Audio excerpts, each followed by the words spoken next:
It really comes down to three major things that nobody ever speaks about. A computer with 1,000 windows open, and if you cannot shut them down, you're gonna think, oh, there's something wrong with me because I'm so slow. There's nothing wrong with you. The computer is perfectly functioning. You just need to close those tabs down. One thing that I understood through the years, just spending a lot of time researching, reading, and learning about how the body works, how the mind works, has been coming to understand the understanding that it all depends on how we feel and how we act, and how we feel and how we act are gonna determine how far we come. One of the things that most people never thought about but come to a realization going through the coaching program with me is that we spend a lot of time and attention not only working on things like training plans and nutrition and recovery, which are still extremely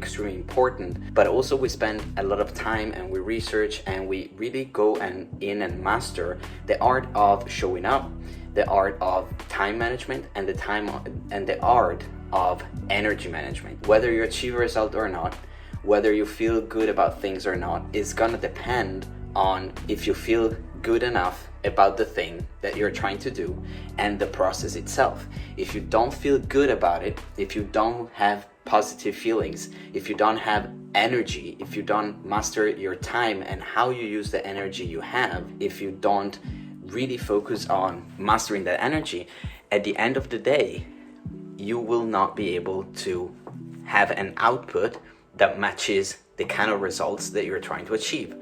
Meaning, if you don't feel like going to the gym, and that might depend on how you manage your time, that might also depend on how you manage your emotions, how many racing thoughts or disturbing thoughts or negative thoughts you're having about yourself, about the world. That is not just because you don't know what to do or because you're not seeing results and you're not motivated enough. It's way more complex, and we tend to always look at how we act and interact with the world in terms of I am lazy, or I am motivated, I am disciplined, or I am not willing to do what it takes. But there is a deeper layer to this that I really want to focus on in today's video and give you a little bit of an insight in what I mean by that.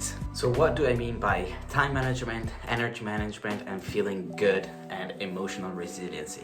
When I talk to my clients and I see that they are struggling with keeping consistent with their workouts or keeping consistent with their diet because they have certain physical results that they want to achieve, or they have some dreams that they're trying to accomplish, or some goals that they're trying to get to, it always comes down to something that they do not believe at first is the cause. They attribute their failures or their missed attempts to actually reach that they're looking for as them being not motivated enough, or them being too lazy, or maybe even saying to themselves, well, I tried everything but nothing really works for me because, and then they give me whatever explanation, because I have this diagnosis, because I have ADHD, because I have bipolar, because I struggle with depression and anxiety.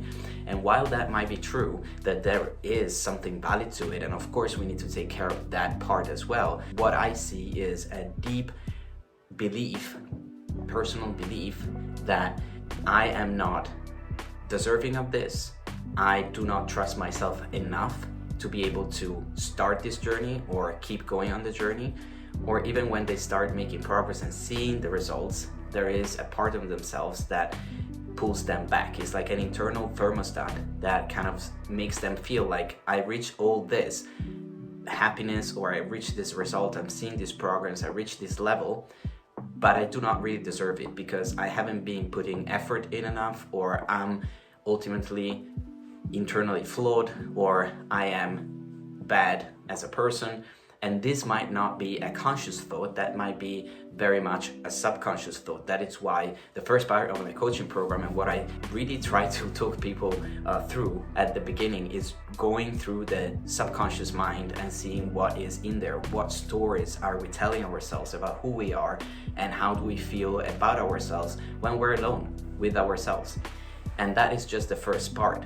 But at the end of the day, one of the things that I see being very common and very human, again, this I've seen in myself, I've seen in a lot of clients, is focusing on all what is not working and all the symptoms that we're trying to solve, instead of going to understand and focusing on dissolving the root cause of it, meaning the subconscious programming, what we've been taught, what we have been hearing for our whole life, whether it's from society, whether it's from parents, adults in our lives, even movies and pop culture around us. When it comes to making things happen and being consistent with it and having that dream, that goal that we want to ultimately achieve, what I discovered is that it really comes down to three major things that nobody ever speaks about in the fitness industry, in the LGBTQ community and fitness industry together.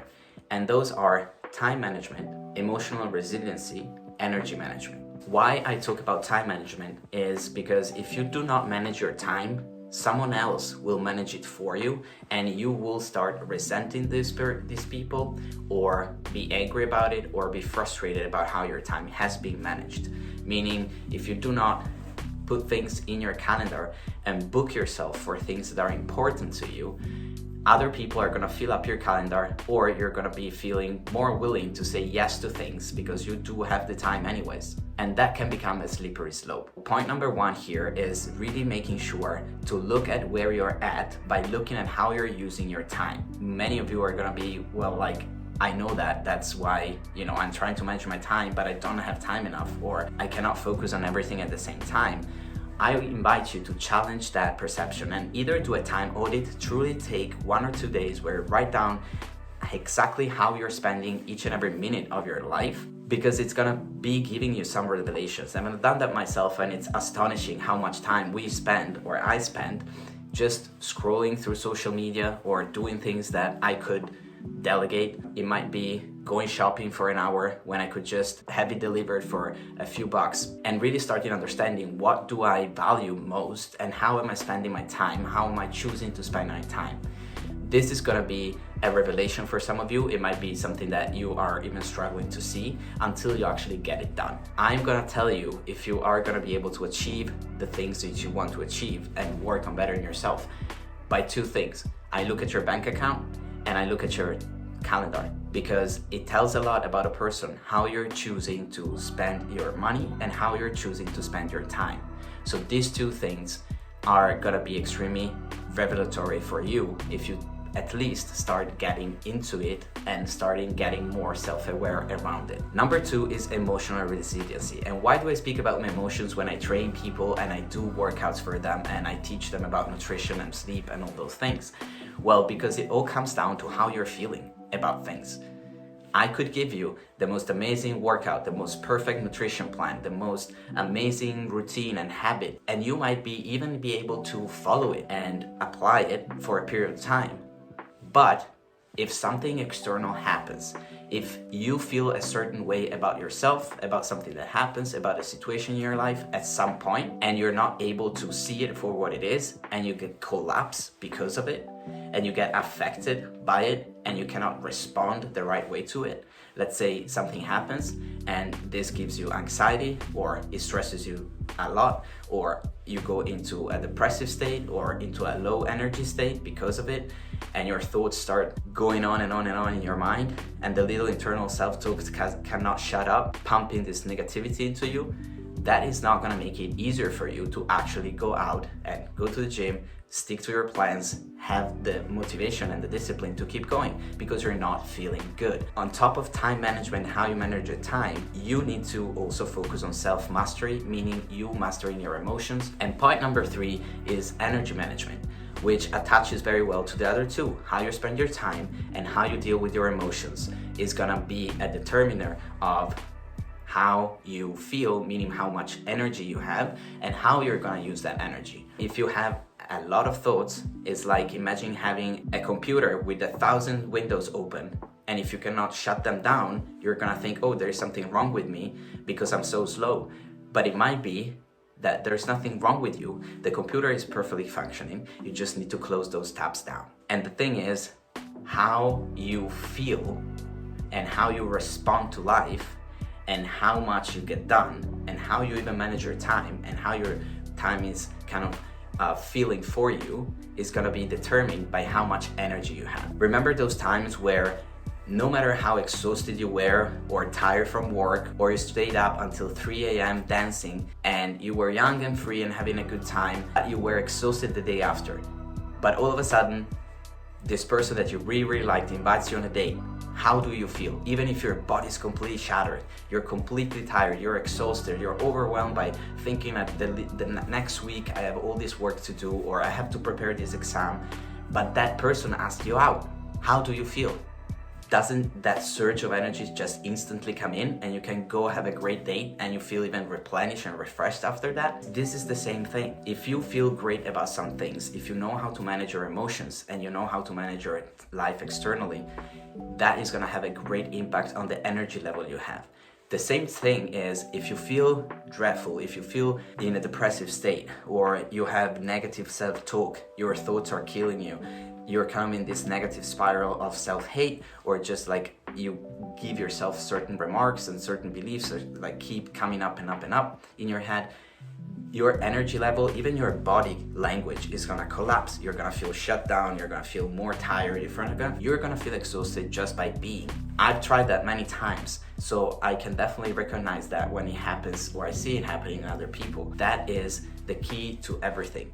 If you can manage your time, you can manage your energy levels, and you can manage your emotional resiliency and how you respond and not react to what happens around you, trust me, then working out, taking care of your health, managing your habits, having fun while doing it, and building your life by design is gonna change. But all this comes out of self-awareness. And this is why I will be making more and more videos about these topics, because I don't think it's something we speak about enough. As a person that is part of the LGBTQ community and as a fitness coach and a mindset coach, my goal is to give you the tools that you can start implementing in your life once you're ready to take it to the next level, and once you're ready to draw a line in the sand. You know where I'm at. You can click a link down below. Thank you so much for watching. I wish you a great day. Consider subscribing, and if you want to have more content like this, just drop a comment or write me in private. You find me on Instagram. All the links are down below. Thank you so much. Have a great day.